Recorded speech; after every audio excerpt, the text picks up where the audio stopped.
Good evening, and thank you so much for the opportunity this evening. If you can, go ahead and open up to the book of Zechariah. It's the second to the last of your Old Testament prophets there in the Old Testament. Second to the last, Zechariah.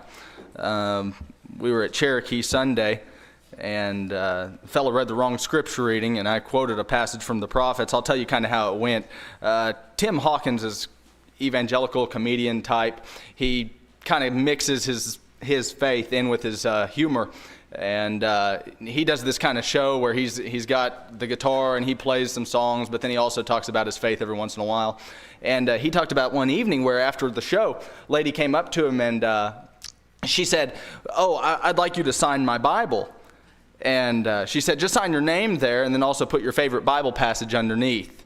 And he said, "I'd had a long flight, played this show, I'm getting worn out." And he said, "I really couldn't think of anything, but I kind of aimed for something out of the Old Testament prophets. Didn't want to be cliche and put John 3:16, his favorite Bible passage." So he put Tim, favorite Bible passage.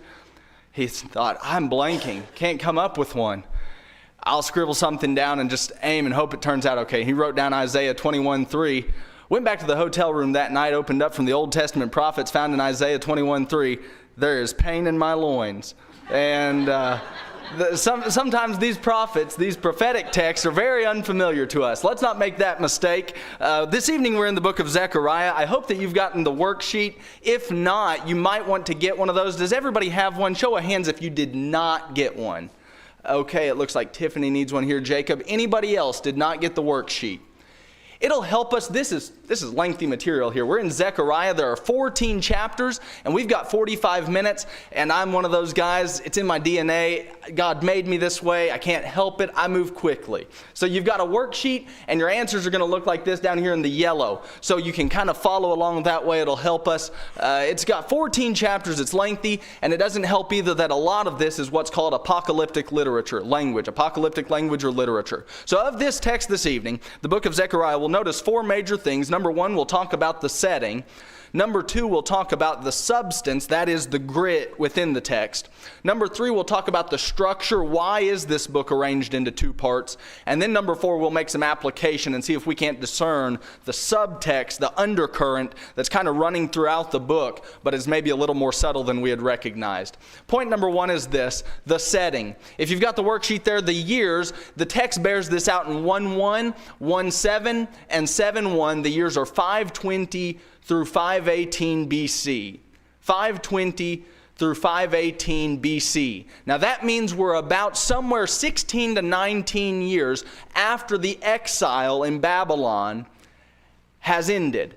So it's about 20 years, let's just roughly say 20 years after the exile. And hopefully who did speak on Haggai last week? Somebody was here last week, right? Who? Okay, Farmer. He spoke on Haggai, and I'm trusting he did a great job. So you heard a little bit about the exile last week. So that's where we are as well. Haggai and Zechariah are contemporary fellows. You guys may not be used to this interactive kind of thing, are you? I need to do better. I'll try to do better. Okay. Number two, the setting is post-exilic. The setting is post-exilic. That means that the exile is past. Babylon is back in the past. And so they've come back home to the land here. Zechariah 1:12 bears this out. 7:5 bears this out. Why? For crying out loud, the whole book bears this out. They're back home in Palestine. The 70 years desolation that was predicted by Jeremiah is long gone. And so now they're back home in their land, and they're thinking, maybe this is it. Maybe this is the restoration. But I should add here a little asterisk and say this. Daniel came out of the captivity. What I mean is Daniel's text was written within the captivity. And he said, no, it wouldn't just be one empire, Babylon. No, not just two, Babylon and Medo-Persia, but 4 empires had to pass before the Messiah's kingdom would come. And so if they got this idea, well, now that we're back home in the land, this must be the Messianic reform. No. Daniel has already said you still got Greece and you still got Rome, and then in the days of those kings, the Messiah would surface. So those are 2 points to bear in mind. Number 3, a major point is this. The exile is past, but this return to the land is still not presently messianic. And that's the point I was just making. Just because the exile lies in their past doesn't mean that the Messiah has come. And so there might be a little bit of confusion, that might be a little bit of disappointment in that. And because the people are disappointed, and they're thinking maybe this is the Messiah, Zerubbabel, maybe Joshua's the Messiah, Zechariah and Haggai are going to stand up and say, this isn't it, folks. But this whole era is pointing forward to the coming of the Messiah. He's yet to come, but we still got a couple of empires left. And that's our fourth point then. This present situation after the exile, immediately after the exile, is extraordinarily disappointing. I'm going to tell you about these passages now. We're going to look at the lesson, and then at the end, I'll come back to these passages and make an application point. This time was disappointing. If you remember back to Ezra chapter 3, about 8 through 13, Ezra 3, 8 through 13, there were two groups of people there, your youngsters and your old folks. And they saw the foundation of Solomon's temple restored. It says it's the same house, but we know Solomon's was leveled by the Babylonians. Here comes Zerubbabel and Joshua and Haggai and Zechariah, and they get the foundation laid. And the youngsters are rejoicing. And it says, but the old fellas, they started weeping because it didn't even compare to the former glory of Solomon's house. They were sad. They were disappointed. And then if you look at Haggai chapter 2 and verse 3, the prophet that you read about last week, he says something like this in 2:3. He says, isn't this to you, this little shack of a temple, isn't it to you as nothing? They regarded it as nothing more than a postage stamp. And so if you look at Zechariah 4:10, one of the passages we'll look at a little bit later, the prophet asks them, why are you despising the day of small things? You know, big things come in small packages sometimes. And this was a package from God. And so they should have appreciated it. But instead, they looked at the temple that was built by Zerubbabel, even the foundation. They regarded it as nothing, saw it was small, and they were disappointed. And so where do we go from here? Point number 2. Let's talk about the substance then within the text. 14 chapters. We've got it in 2 parts. You read any of the big hitters on this stuff, and everybody agrees. You've got 2 parts in the book of Zechariah. 1 through 8. And 9 through 14. Now here's how it works. In 1 through 8, you've got the historical section. Now a lot of this is visionary, but it reflects an actual historical situation before the people. The second part of the book, which I'm going to need to explain a little bit before we get into it later on, is imaginative or ideal. The prophet is in vision, but he's not seeing historical allegory. He's seeing something more hypothetical, or he's imagining scenarios. Now that gets a little bit abstract and a little tough to follow. We'll make our best of it as we can when we get to that. Let's go ahead and take a look then at the first section, the historical section in the book of Zechariah. Section 1 gives us this. Right there in chapter 1, verses 1 through 6, he starts off with an exhortation. Your fathers were this way. Come back home. Be faithful to God. He says all of that in chapter 1, 1 through 6. Where it starts to get dicey is in 1:7 through 6:8. This is a bulk of the book. And he says in 1:7 through 6:8, let me show you 8 visions. 8 visions. You don't see this, but I'm up here making sure I got the right number of fingers up, you see. 8 visions, okay? 8 visions. And all of these are in some kind of apocalyptic style. And that makes it really tricky to relate to. I remember being in a hotel room down in Florida one time, was by myself, took a little trip, and I remember thinking, I'm going to study the book of Zechariah. Hadn't had it in school yet. It was on one of our breaks, and I pulled the old King James out and started reading through some of this, and I thought, I'm going to have to wait for school. This is really tricky literature, folks. Now, I'm here this evening to try to bring all of this down so that it's a little more relatable. 8 visions. The first of these is the heavenly horses. Certain man in the vision goes down into this valley, and there are 3 different colors of horses. Red, and it says in chapter 1, verses 7 through 11, you've got these red, and then you drop down into chapter 12 and following. You've got gristled, and you've got, white? White horses, 1:8. White horses, red horses, and then speckled or gristled horses. I'm getting the idea it's something like a gray. And in chapter 1, the point that's made by these horses in this night vision is that God has them functioning as his patrols. These are his policemen. All of this is in visionary form. And the whole point that jumps out of chapter 1, if you look at verse 14, is God is saying, the angel says it, but God's the one through the angel in the vision saying this, I'm jealous for Jerusalem. I'm still committed to you, he says. And so when he sends out this vision of these horses, he says, I know what's going on. You've just left the exile. You're back home. Just know this. I'm committed to you as a people. Well, how else does he show that? In the second section of chapter 1, if you look at 18 through 21, you might even have headings that kind of help you with some of this. But in chapter 1, verses 18 through 21, you've got the 4 horns and the 4 smiths. Now, we need to make a decision about whether or not we should itemize that and try to identify all of the 4 horns. Well, maybe that's Babylon and Assyria and Egypt. I'm committed to the idea that that's not what's going on. He uses the number 4 because it's the number in apocalyptic style of universality. And he says, I know about the people that have destroyed you. People like Babylon, people like Assyria, people like Egypt. And then he says, but let me tell you this. In this vision, I also see 4 smiths. Blacksmiths, builders, people who construct rather than destruct. And he says in chapter 1, 18 through 21, we're going to build you guys back up. And that's what the second vision is saying. The 4 horns are followed by 4 smiths. First, the destruction. Second, the rebuilding. Then there's this. The third vision that we get is the man with the measuring line. Young man, the text says. And they're asking the question as they come to this land again, well, what about our walls? They've been destroyed. Who's going to protect us? Now, Nehemiah has it said that a couple years later, they do rebuild the walls. But at this point, the point that's made is you need to stop trusting in yourselves, God says. Think about who your defender is. And God says in 2:5 of Zechariah, don't sweat this business. He says, I'll be a wall of fire and a protection about you.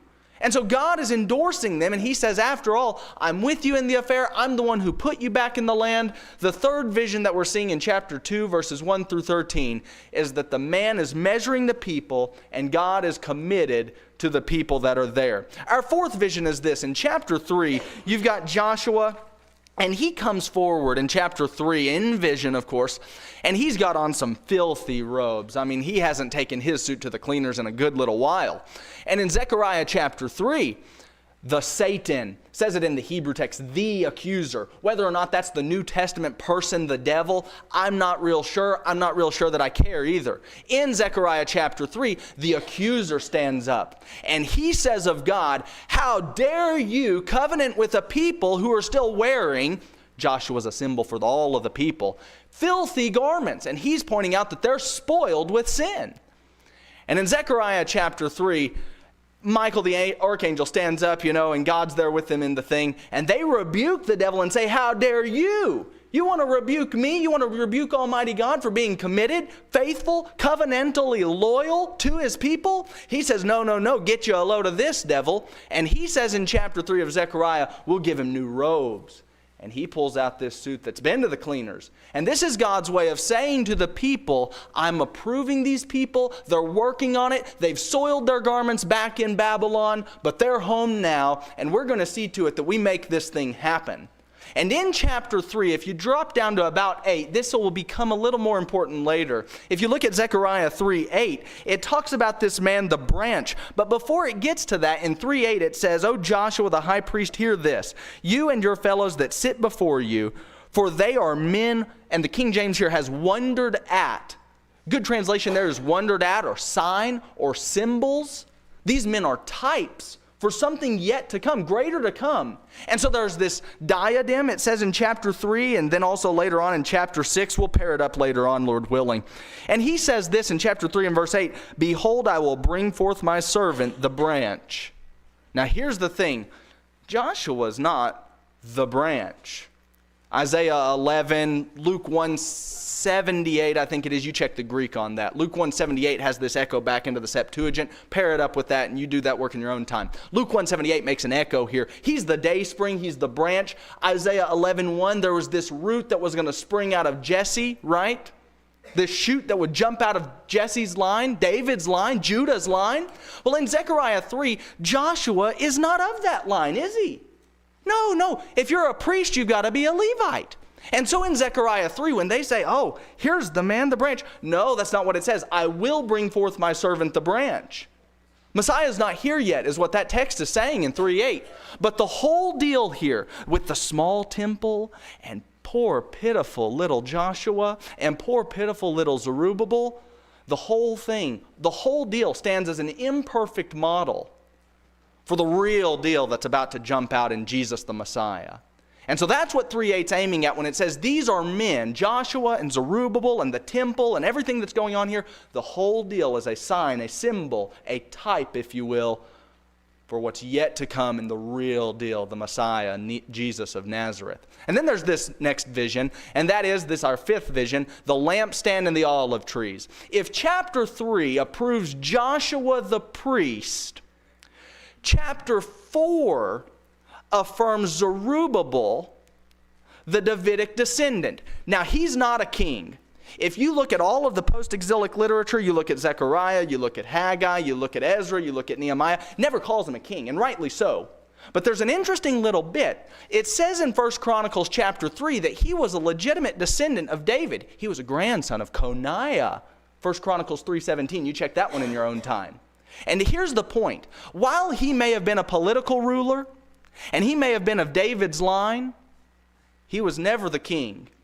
And so in chapter 4, you've got two olive trees standing across this lampstand. And there's some dispute about it in the text. You'll have to read this. Show of hands. I'm putting you on trial here. Who read Zechariah before coming tonight? Oh, nobody. So I've really got my work cut out. Okay, chapter 4. You've got the two olive trees that stand beside the lampstand. And the point he makes in chapter 4 and verse 14, who are these two olive trees? Joshua and Zerubbabel. And God is the one who's anointed these two fellows to get the task done. But while Zerubbabel is a legitimate descendant of David, a legitimate possibility as an heir to the throne, he's never the king. And there's a major reason that's going to come out in chapter 6 why he couldn't be the branch. He might be a type or a foreshadowing of the coming descendant of David, the Messiah Jesus, but he lacks in one major department, as we'll see in chapter 6 when we talk about the coronation. Take a look at this. Our sixth vision is that of the flying scroll. Now they look in the vision in chapter 5 verses 1 through 4, and here comes this thing like you almost see out of Aladdin just floating through the air. But it's written on both sides, the text says, 5, 1 through 4. And if you look at chapter 5, about verse 4, it says it's written on both sides, 5 and verse 3.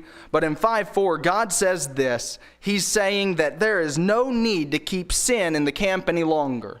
Now we get into our next vision here. I'm being brief on that one. But we get into our next vision, and that is this, the woman in the ephod. And there's an interesting thing in this vision where they ask about this woman, and she wears this title, and it says sin, iniquity, impurity, all of the bad things. And they say, here's what we do. We shove her in the basket and ship that girl off to Babylon. Now the vision, the point of the vision is to say both in chapter 5, 1 through 4, and it's to be paired with the next one, that of the woman in the ephod. So the one with the scroll and the vision with the woman in the ephod, they're linked up. And both of these visions together are making one major point, and that is this. Sin doesn't belong here with God's people. Sin belongs in a wicked, desolate place back like in Babylon. And so in chapter 5, 1 through 4, and 5, 5 through 11, we get two visions which are saying virtually the same thing. Sin doesn't belong in the camp of God's people. And there's a lesson for us if we can transpose it appropriately. Here's our last vision, and that is God's 4 chariots. Now you remember what they had at the front of Solomon's temple when it stood? They had a couple of pillars. Well, that's nothing what we've got here in chapter 6. In the apocalyptic vision, we don't have 2 pillars. We've got 2 big old bronze mountains. And from these 2 mountains, out of God's presence, as I'm thinking we're supposed to read it, come forth these 4 chariots, which gets picked up in the book of Revelation. Revelation chapter 6, ironically 1 through 8. It's just one of those cases where the numbers line up. But Revelation 6 uses it to say this. Zechariah is what I'm saying. Zechariah uses it to say this. God sends out his patrols once more. The earth is at rest. Everything's the way it should be. Maybe this would be the time for the Messiah to break forth. But it's not the right time in human history. And so those are your 8 visions. You need to read this stuff on your own. Try to work out some of the details. If you need resources, ask me. I've got one in particular that I found particularly helpful. But the visions all then, this is important, all 8 of these visions come together and they collectively say one big thing. while we are physically back in the land, we're home from Babylon, there is still a need for reform. There is still a need for reform. Sin doesn't belong here. The Messiah is not yet here. And the question then that's going to come out in the next chapter 7 is going to be, will the people actually turn to and submit to God? And that's the question that will be raised. Those are your 8 visions. I need to skip this next little bit. I've already said enough about it. It's an imperfect model for what's coming in the Messiah. Point number 3, we have the coronation. Now, if you look at chapter 6, about 9 through 15, 6, 9 through 15, there come these 3, Heldai, Tobijah, and Jedaiah, so says 6 and verse 10. And they come bringing these 2 crowns. One is of gold. Imagine this little ringlet of gold. And the other's of silver. You've got a second one. But the Masoretic, the Hebrew text, has it worded a little bit trickily here, and we need to read these 2 while it has it in the plural and then it has it in the singular. The idea, I'm sure, is this. The 2 little ringlets are actually weaved together, form something like a wreath. And so they take separate 2, plural, crowns, but they come together into one, and they sit them on the head of who? Well, if you take a look at chapter 6 and verse 11, set them upon the head of Joshua, 6:11 says. And then here's what's happening. Oh, here's the branch. Look, folks, nobody would have stomached that for a moment. If you were a Jew, you would have said, Joshua can't be the branch. No. He's not of the tribe of Judah. He's the priest. He's a Levite. So what about Zerubbabel? Maybe we ought to opt for him. Maybe, certainly. Zerubbabel's the branch. No. If you look at 6 and verse 13, he's supposed to be the kind of person who does what? Well, it says in 6 and verse 13, he'll rule upon his throne. I could see a Davidic descendant like Zerubbabel fitting that. But the next little bit says this, 6:13 of Zechariah, and he shall be a priest upon his throne. And that raises some real problem for the idea that Zerubbabel could perhaps be the branch. Here's what I think, whatever that's worth. I think that we've got something going on with the 2 crowns coming together into one that also functions like a symbol of the idea of the priest-king coming together into one figure. And maybe here it's not too far of a stretch to hear Psalm 110, where it says in 110:1, the Lord said unto my Lord, speaking of the Messiah, Jesus, sit at my right hand until I make the enemies your footstool. Speaking of the same kingly figure in Psalm 110, it says in 110 and verse 4, he'll be a priest forever after the order of Melchizedek. Another priest-king figure. I don't think it's too much of a stretch to hear in Zechariah chapter 6, 9 through 15, as the crowns are laid on the head of Joshua, and the people set him before them, and they say, ta-da, here's the branch. When we couple this all up with 3:8, another text about the branch, it looks like it's very obvious to me when 3:8 says these are men that are a sign or a symbol, they're wondered at. It looks like we're supposed to see in Joshua the priest and Zerubbabel the Davidic heir, who never was the Davidic heir. We're supposed to see a coming together, an imperfect model for the coming Messiah who would be a priest-king after an entirely different and superior order. You read Hebrews 5 through 8 and you'll get the fullness of that. We get into chapter 7 then, and we have a deputation. They come from, the American Standard says, from Bethel. And they show up, these fellas do, in chapter 7. In chapter 7 and verse 1 and verse 2, they show up and they raise this question about the fasts. And they say it this way, God, we've been fasting for these 70 years that we've been in exile. What do you think about that? And in 7:4, the point that God makes through the prophet is, well, in 7:5, when you were doing these fasts, good things they are, good, great things. But when you're doing the fasts, he more or less asks this, I'm paraphrasing a bit, you taking the fasts out of self-pity? Or are you doing this because you love me, God says? And he drops down into chapter 7, and you look at 7:9.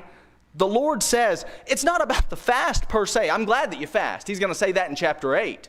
The fasts are good. The fact that you keep sacrifices, that's all fine and dandy. But in chapter 7 and verse 9, he says, but what about executing true judgment, showing mercy and compassion every man to his brother? What about your oppression for the widows? What about the fatherless, the strangers, the poor? Let none of you imagine evil against his brother in your heart. This is 7:11. But they refused to hearken, God says, of the older generation, and pulled away the shoulder, stopped their ears that they should not hear. And in 7:12 he says, yeah, they made their hearts as an adamant stone, lest they should hear the law and the words which the Lord of hosts hath sent in his spirit by the former prophets. Therefore came a great wrath from the Lord of hosts. Here's his point. The reason that your older fathers went into captivity in the first place was because they were keeping the sacrifices, they were keeping the fasts, and no heart for God, no heart for real Christianity. And you get what I mean by that, even though we're in the Old Testament, right? So here's the point. If we're going to put it in our own laps, it's easy for us to drop $100 into the collection plate. Well, easy for some of us anyway, to drop the $100 into the collection plate on a Sunday morning. Easy to make it on the Sunday morning, Sunday night, Wednesday night. And God says, great things, good things that you're doing here. But you're doing these things out of self-tradition, selfish interest? Or he's asking, as he does in 7:5, are you keeping the fasts because you do it even unto me? You've got a full heart for me. Because if we're keeping the fasts only for our own interests, God says the fasts are useless. In chapter 8, I don't have time here, but we've got idealistic language where the redemption of Jerusalem in the Messiah is imagined. And it ends with this picture in 8:18 through 23, where a number of people are pictured as coming together, grabbing hold of the skirt of a Jew. They grab at his robes, and they say, we want to go with you. We know that God is with you. Now that's an imagination. If the world were right and everything in the world were right, wouldn't it be great if people were tugging at God's people, saying, we want to come with you. We know that God and his ethic is where you are. That's kind of what 8's going for. Now all of that, section 1, and the whole point that section 1, the historical section in chapters 1 through 8 is making, is one major point. A lot of points along the way, but this point for sure is one of them. The Messiah is not yet present. In spite of their being back in Palestine, they are still looking for the redemption in the Messiah, Jesus. And they don't know it's Jesus yet. But you and I have the privilege of knowing that on this side of the cross. Section 2 needs a little bit of time, something that my commodities suffer on tonight, it looks like. It's imagined. It's ideal. It's hypothetical. Walter Kent has this piece that you need to look up. If you've got your phone on, you go ahead and Google it and see if I can't get the lyrics close to right. Walter Kent writes this piece in 1941. 1941. You know what's going on in 1941, don't you? Well, he writes it from a shelter, to put it nicely, in London as the bombs are falling from Hitler and his goons night after night after night. And he writes the chorus that goes something like this. There'll be bluebirds over the white cliffs of Dover. Tomorrow, just you wait and see.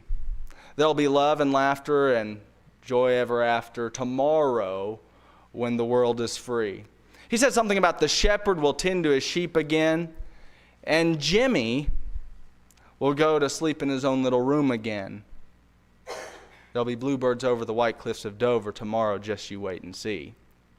You think he's talking, when he says tomorrow, do you think he's talking about the literal day tomorrow? No, we don't buy that for a moment.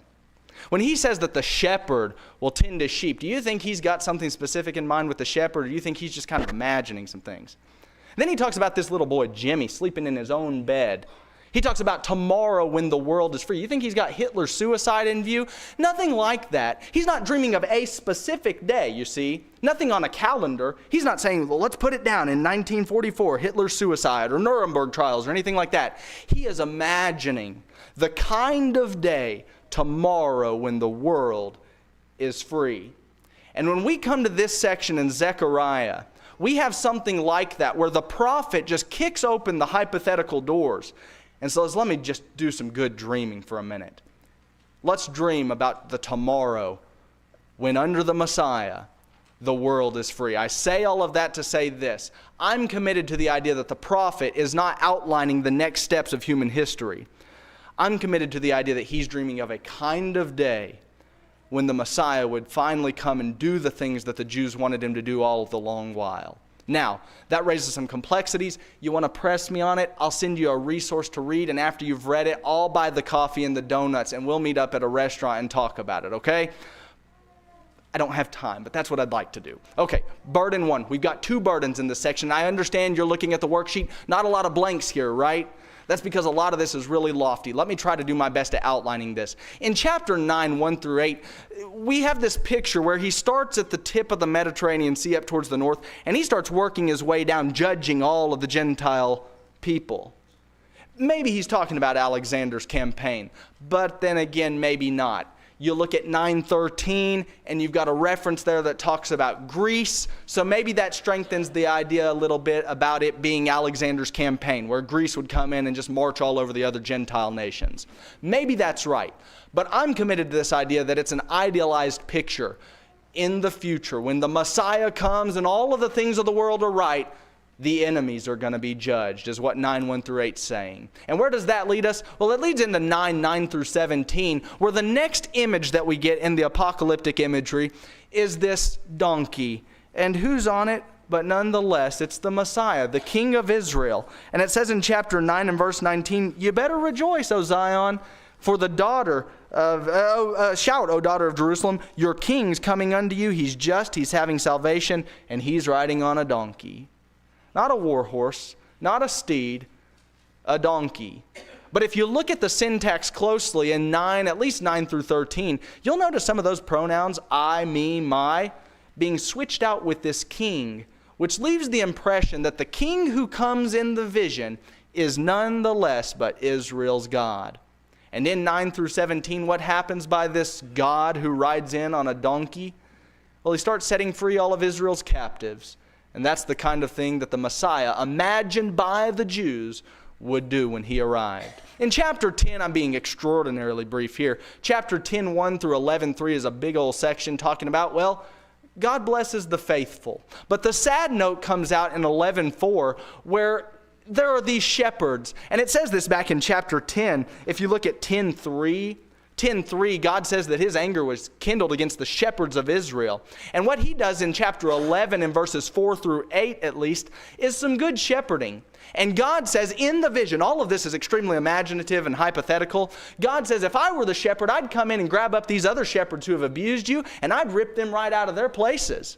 And that's what he does in 11:8. 3 shepherds, he says, I uplifted in 1 month. And then you drop into 11, and guess who costs?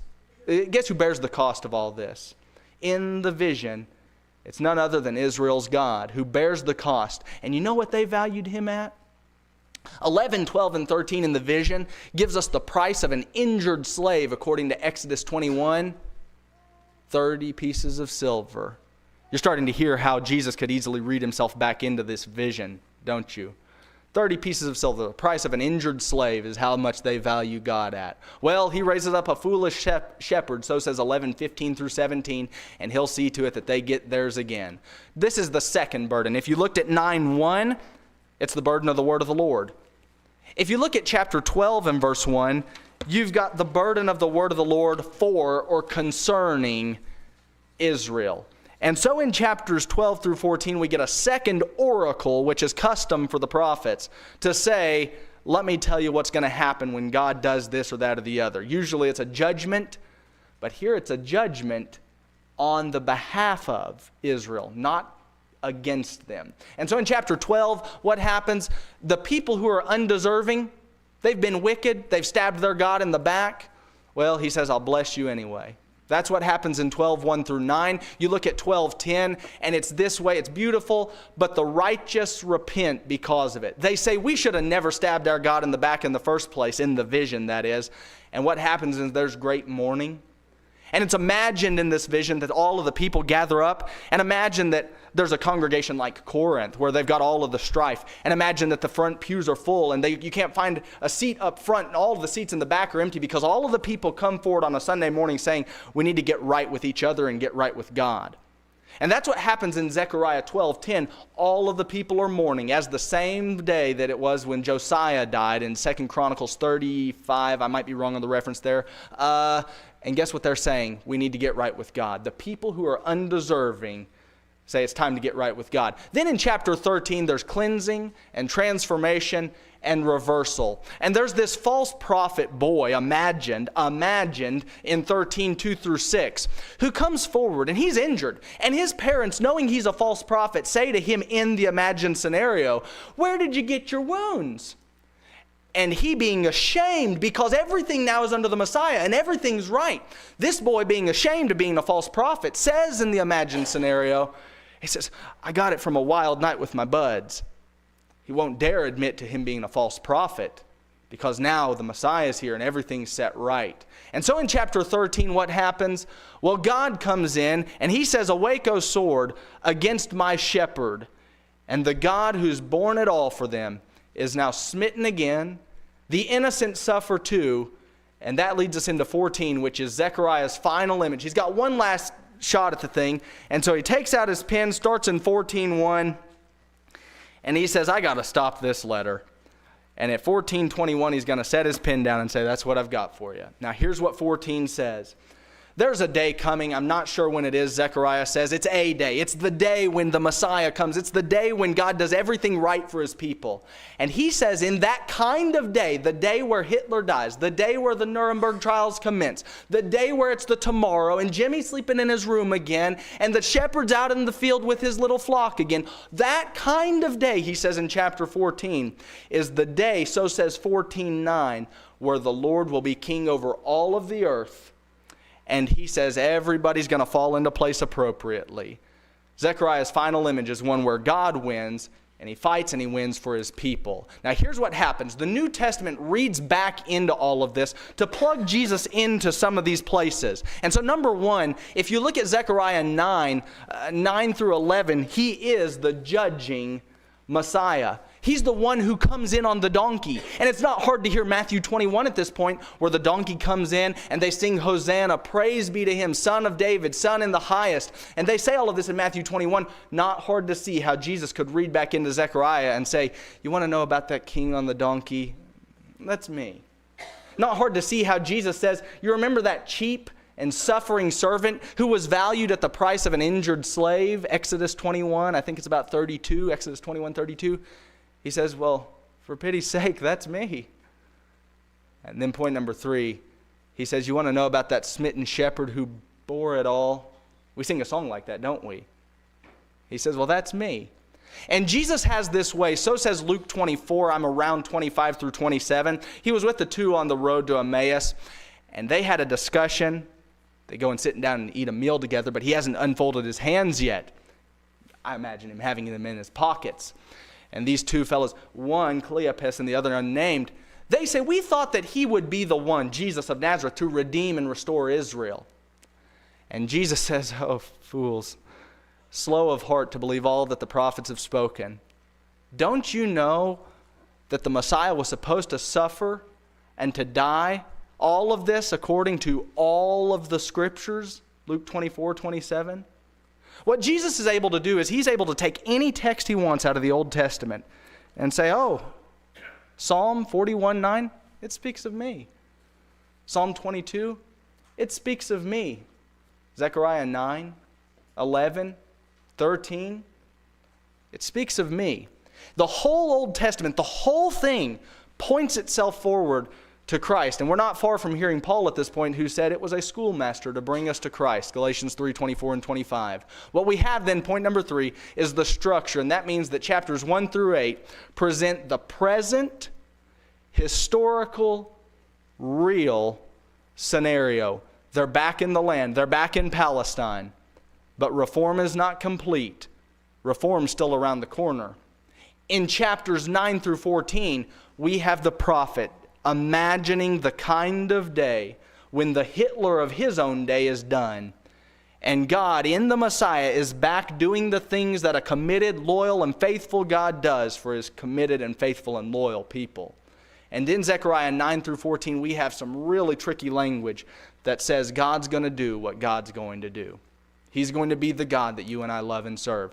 There are some linguistic considerations that tie these two blocks together, 1 through 8 with 9 through 14. If you're that interested, you hit me about it later. I'll tell you who to read. Point number 4, let's talk about the subtext. You get just a typical definition of what a subtext is, and it's defined by just about anybody as something like an underlying and often distinct theme in a piece of writing or conversation. Meaning that the writer doesn't have to come out and say what he's saying to give you the big idea about what he's saying. You read about Jonah, and what we find is a prophet who's conflicted. He wants the God of justice, but the God of justice says, no. I'm going to teach you about the God of mercy, which is the God that Jonah's struggling with. I'm one of those, right or wrong. I don't think Jonah's a racist, okay? But that's how a lot of fellows read him. I think Jonah's toggling between, should we favor the God of justice or the God of mercy? And I think that the subtext in Jonah is to say the balance is somewhere there in the middle. Nineveh is going to be gutted, he says in Nahum 3:1. Gut the bloody city is what it says in Nahum 3:1. And that's what Jonah wants.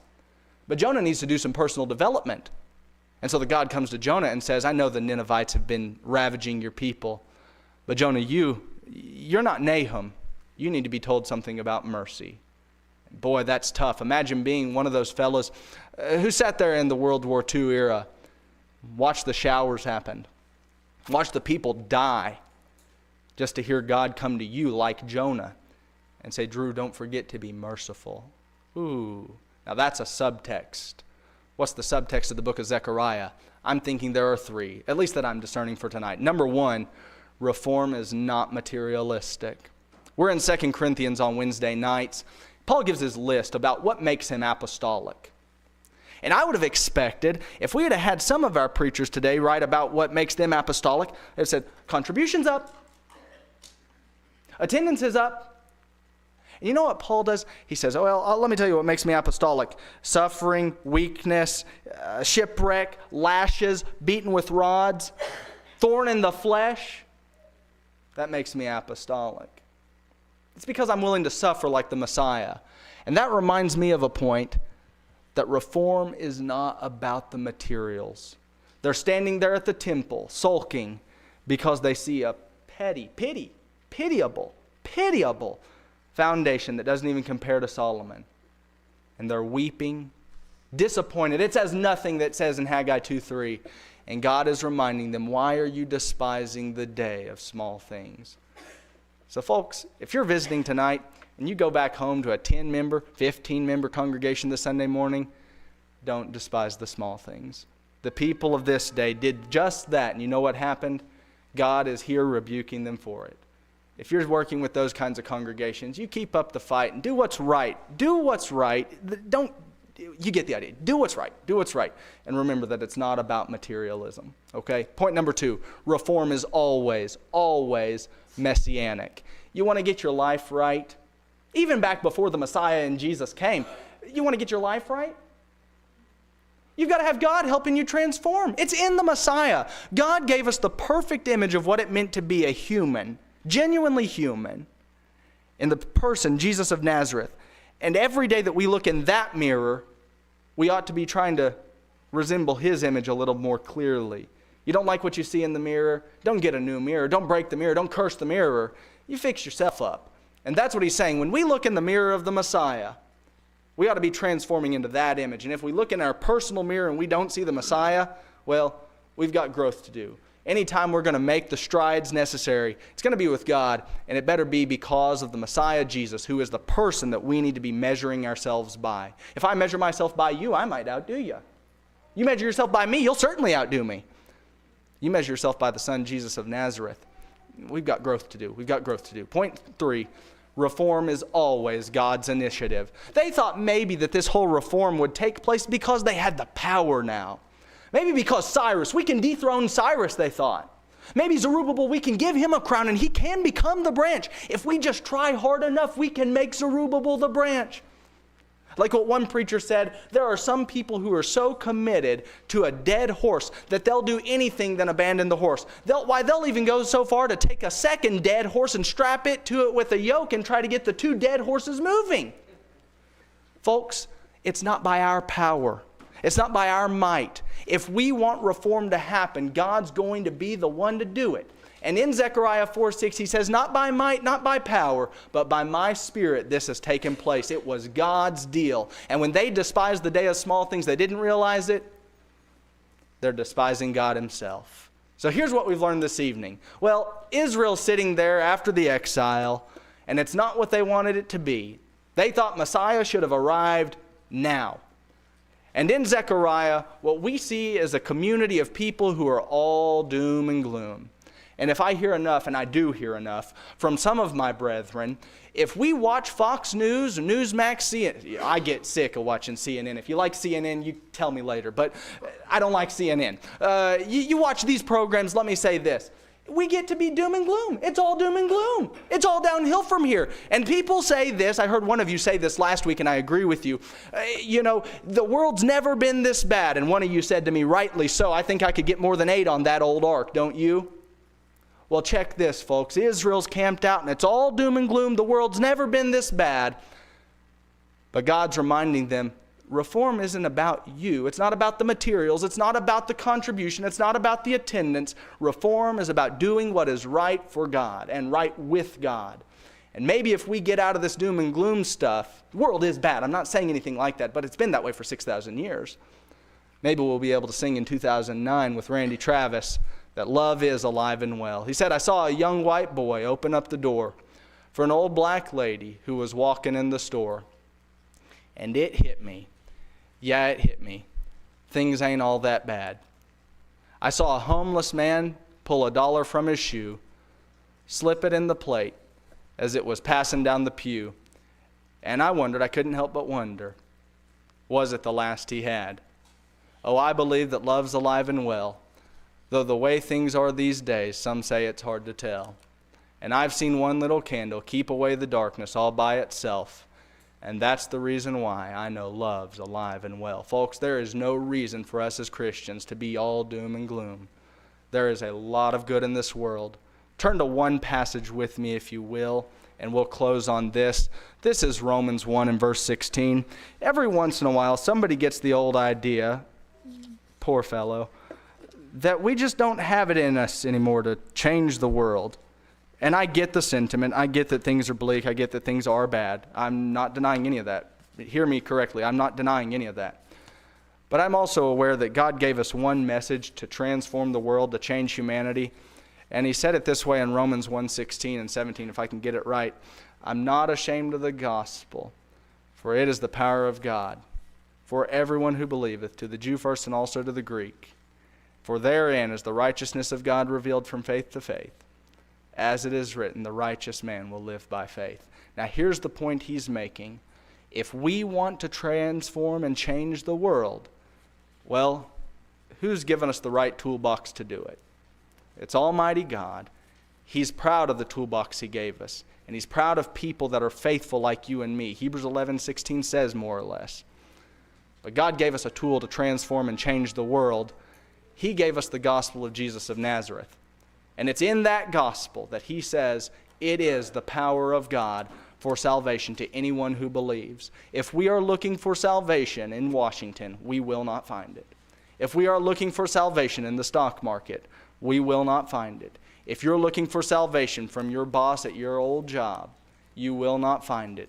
But if you look for transformation, change, the things that our world desperately needs in the gospel of Jesus, then you're looking at the toolbox that God gave to humanity to change and transform the world. This evening, I need to extend the invitation, but I should just remind you before I do that God does have big things ahead, big things in the Messiah, big things for people like you and me. So here's what he's asking us to do.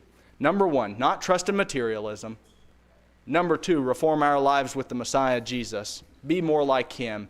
And number 3, remember that all of this is God's big plan. It's by his Spirit that the whole thing's been done. And we raise the question this evening, are we with God in his plan for change and transformation? Don't be doom and gloom like the people of Zechariah's day. change and transform with God. And you can do it this evening by hearing his gospel, Romans 10:17, believing on Christ as the risen Lord, the risen Messiah, John 8:24, confessing him as such before witnesses, Romans 10:9 and 10, repenting of a past wicked way of life, Acts 17:30 and 31, and by being baptized in his name for the remission of sins, Acts chapter 2 and verse 38. If you're not one of God's this evening, be one with the Messiah and live a life of faithfulness. If you have any needs, whether to obey the gospel or to come back home, whatever it might be, won't you come as together we stand and sing?